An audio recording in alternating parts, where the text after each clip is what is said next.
আসসালামু আলাইকুম। সবাই কেমন আছেন? আমি তো আলহামদুলিল্লাহ ভালো। ঈদ তো চলে গেল, ভাইয়ার বাসায় ঈদ করতে গেলাম সবাই মিলে। আলহামদুলিল্লাহ খুব ভালো ঈদ গেছে। মানে ফ্যামিলি থাকা আসলে অনেক যারা বাইরে থাকে, যদি ফ্যামিলি থাকে তাদের জন্য তো অনেক বড় আশীর্বাদ যে ফ্যামিলি আছে। তো আমি তো সবাই ভাইয়ার বাসায় আমরা করছি। তো আমি তো অনেকে বলতেছে যে নিজের সংসার নেই, সেই জন্য ভাই বোনের বাড়িতে বেড়াও। আহ, আমার সংসার অবশ্যই আছে। আপনি তো আর এসে আমার সংসার করতেছেন না। অবশ্যই আমার সংসার আমি করতেছি। ওকেশনে তো অবশ্যই সবাই ভাই বোনের বাসায় যাবে, রিলেটিভসদের বাসায় যাবে, এটাই স্বাভাবিক। হয়তো আপনার কোনো রিলেটিভস আপনাকে ইনভাইট করে না, সেজন্য আপনার হিংসা হয় মানুষদেরকে দেখলে। কারণ যদি করতো তাইলে হয়তো আপনার এরকম হিংসা হইতো না। করে না বিধায় আপনার হিংসা হচ্ছে, সেজন্য আমাকে বলতেছেন নিজের সংসার নেই। মানুষ বলে না যে খারাপ শাশুড়ি, আমার কাছে মনে হয় এই মানুষগুলাই যখন শাশুড়ি হয় এরাই খারাপ হয়। কারণ ছেলের বউয়ের সুখগুলা সহ্য হচ্ছে না, যারা অন্যের সুখ সহ্য করতে পারে না তারাই তো খারাপ। যদি অন্যের সুখ সহ্য হইতো তাহলে তো এরকম কথা বলতে পারতো না যে নিজের সংসার নিয়ে ভাই বোনের বাড়িতে বেড়াও। আমি ভাই বোনের বাড়িতে বেড়াই, আপনার প্রবলেম কোথায়? আমি তো আপনাকে গিয়ে জ্বালাচ্ছি না বা আপনারটা খাচ্ছি না, কোনো কিছু আপনার না, তাহলে আপনার কেন এত জ্বলে? আপনার জ্বলার তো কথা না। সবাই যারা এখানে থাকে, ভাই বোন না শুধু, অন্য ফ্রেন্ড সার্কেল সবাই আসে সবার বাসায়। সবার বাসায় ইনভাইট করে, কারণ কেউ ফ্যামিলি নিয়ে থাকে, কেউ ফ্যামিলি নিয়ে থাকে না। এটা দরকার, সবাইকে সবাই ইনভাইট করা, ভালোবাসা, এটা অনেক বেশি প্রয়োজন। কারণ এটা বাংলাদেশ না, সবাইকে সবাই ভালোবাসতে হবে, একসাথে মিলেমিশে থাকতে হবে, এটাই হচ্ছে কথা। হয়তো আপনাকে কেউ আপনার, আমার মনে হয় না আপনার বাসায় কেউ আসে, কারণ আপনার মেন্টালিটি তো ওই রকম ন্যারো মাইন্ডের মানুষ আপনি। তাইলে তো বলতে পারতেন না। কারণ ঈদ মানেই তো সবার সাথে শেয়ার করা, ঈদটা তো সবার সাথে থাকতে হবে। যে হয়তো ফ্যামিলি থাকলে ভালো লাগতো। আপনি, আমি জানি না আপনি কীরকম ফ্যামিলির মানুষ, বা আপনি কীরকম মাও হইতে পারেন, কারো বোনও হইতে পারেন। আপনি মানুষ হিসেবে খুবই খারাপ, কারণ আপনার মেন্টালিটি খারাপ। আরেকজন বলতেছে যে আপনাদের ইসলাম নাই। আপনি সবসময় আমার মেয়েকে নিয়ে এসে কমেন্টের মধ্যে বলেন কালি কালি কালি, আর আপনি এখন ইসলামের দোহাই দিতেছেন।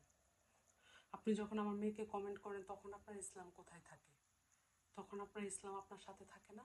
যে আমি একটা বাচ্চা মেয়েকে, একটা ফুলের মতো একটা বাচ্চা, ওরে আমি নিয়ে বাজে কমেন্ট করতেছি, তখন আপনার ইসলাম আপনাকে বাধা দেয় না যে তুমি কেন বাচ্চাকে কালি কালি বলতেছো?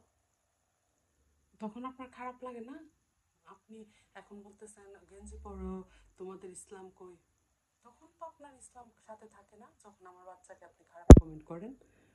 এখন আপনি ইসলাম নিয়ে খুব দৌড়াদৌড়ি করতেছেন, খুব ইসলামিক বক্তা হয়ে গেছেন। আশ্চর্য! মহিলারা আমি বুঝি না যে আপনি প্রতিনিয়ত আমার মেয়ের কোনো কিছু পেলে আপনি কালি কালি বলা শুরু করেন। এখন আপনার কেন ইসলাম নিয়ে দৌড়াদৌড়ি করতে হবে? আপনি তো মানুষ। আপনি যখন কীরকম মানুষ সেটা আপনি ভালো করে জানেন। যে আমি একটা বাচ্চা মেয়েকে পর্যন্ত কালি কালি বলি, নোয়া খাইলা বলি। আর মানুষ ওনাকে, উনি মানে আমার আমার মেয়ের ভিডিওটাই দিতে পারি না ওনার জন্য, কালিয়া লিজে কালিয়া লিজে। তো এখন আসছে ইসলামের কথা বলতে। আপনি ইসলামের কথা বললেন না, তাহলে তো শয়তান হাসবে যে আরে এদি আবার ইসলামের কথা বলে, এক শয়তান ইসলামের কথা বলতেছে, তো শয়তান হাসবে। মানুষ বলে একটা কথা আছে না, ভূতের মুখে রাম রাম, ওই রকম হয়ে গেছে। আপনি ইসলামের কথা বলতেছেন, আপনি প্রতিনিয়ত একটা মানুষকে, খারাপ বাচ্চা মেয়েকে খারাপ খারাপ কথা বলতেছেন, তখন আপনার গায়ে লাগে না? তখন আপনার ইসলামে আঘাত হয় না? আর এখন আপনি ইসলাম নিয়ে টানাটানি করতেছেন। নিজের চরকায় তেল দেন, অন্যের পিছনে না লেগে নিজের নিজের কি কাজ আছে ওইগুলো করেন। আমি কিন্তু আমার দরকার নাই এগুলো কোনো কিছু বলার। কিন্তু আপনি যা করতেছেন এই জিনিসগুলো অনেক খারাপ। কারণ আপনাকে আমি ফেসবুকে ব্লক করছি, সেজন্য আপনাকে আমাকে ইউটিউবে এসে কমেন্ট করতেছেন। ইউটিউবে তো আর আপনাকে আমি খুঁজে পাবো না, সেই জন্য হয়তো আপনি এরকম করতেছেন। করেন, আমার কোনো সমস্যা নেই। আমার সবসময় মানুষ বলে কুকুরের কামড় হাঁটুর নিচে, আপনি হাঁটুর নিচে কামড় দেবেন, কারণ কুকুররা সবসময় হাঁটুর নিচেই কামড় দেয়। আর আপনি ইসলামের কথা বললে শুধু শুধু শয়তানকে হাসাইয়েন না, কারণ আপনি ইসলামে কি জানেন? আপনি বাচ্চা একটা মেয়েকে নিয়ে এসে বাজে বাজে কথা বলেন, আবার ইসলামের দোহাই দিতেছেন। ইসলাম কই? আগে নিজে চেঞ্জ হন, তারপর অন্যকে চেঞ্জ করতে আসেন। যে আগে নিজে চেঞ্জ হয়েছি, অন্যকে আমি এখন চেঞ্জ করতে পারবো। আগে নিজে চেঞ্জ হয়ে নেন, তারপরে পুরো আপনি চেঞ্জ হলে দেখবেন পুরো মানুষের পুরো দুনিয়ায় চেঞ্জ হয়ে গেছে। কারণ আপনিই ভালো না, সেজন্য মনে হচ্ছে যে আরও মানুষ ভালো না। উনি আমার মেয়েকে মানে প্রত্যেকটা, আমি কমেন্ট মনে হয় ছবি পর্যন্ত দিছি মহিলাটার, যে আমার মেয়েদের যে গালিগালাজ করতেছে, কালি কালি বলে। আর উনি এখন এসে আমাকে বলতেছে যে ইসলাম কই। আপনার ইসলামের কথা শুনে তো আমার হাসি পাইছে, যে বলে কি সারাক্ষণ আমার মেয়ের পিছনে লেগে থাকে, আবার এখন এসে ইসলামের দোহাই দিতেছে। কিছু কিছু মানুষ কেন এত খারাপ সেটা আমি জানি না, আল্লাহ এদেরকে হেদায়েত করুক। কারণ সবারই মা বোন আছে, সবারই সংসার আছে, সবারই সব কিছু ঝামেলা সবারই আছে, প্রবলেম তো থাকবেই মানুষ চলতে গেলে। তো উনি কোন কার মা আল্লাহ ভালো জানে, ওনার সন্তানরাও কেমন আল্লাহ ভালো জানে। কারণ একটা মা কখনো সন্তানের উপর আঙুল তুলতে পারে না। উনি প্রতিনিয়ত আমার মেয়ের উপরে আঙুল তুলুক, আমার সমস্যা নেই। কারণ আমিও স্ক্রিনশট নিয়ে অনেকবার দিছি যে একটা মানুষ কতটা খারাপ হলে বাচ্চাকে এরকম কথা বলতে পারে। করতে থাকুক, আমার কোনো সমস্যা নেই। আমি সবসময় বলি, আর সবার সন্তানই সবার কাছে অনেক বেশি মূল্যবান। আমার সন্তানও আমার কাছে অনেক বেশি মূল্যবান।